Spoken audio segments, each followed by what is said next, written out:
आमकां 7 सुमार कॉल येयले घराचेर आंबो पडलो म्हणून हांगा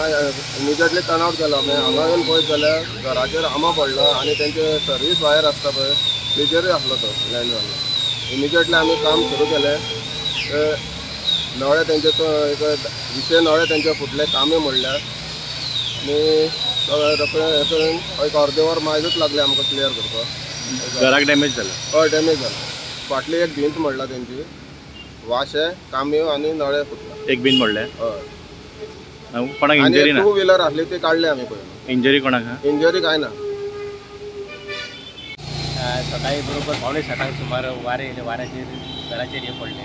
झाड पडले ऑलरेडी थंयसर कित्याक पडपा कारण म्हणजे कित्याक थंयसर एक स्पीड ब्रेकर आसा पळय ते स्पीड ब्रेकरान न्हू फास्ट ट्रक बी येयले काय हालता हालता सगळे घरूच सगळे वायब्रेट जाता हांगाच न्हू तर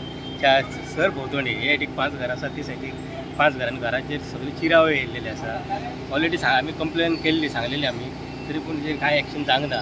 तरी थंयसर कोणाक हानी जावंक ना तेका थंयसर म्हाजी आई न्हिदलेली आसलेली आनी सायडीक भुरगीं आसलेली ती सायडीक बरोबर सकाळी 7:30 सुमार पडलेले कांय जावंक ना डॅमेज कोणाक काय जावं ना डॅमेज कांय जावंक ना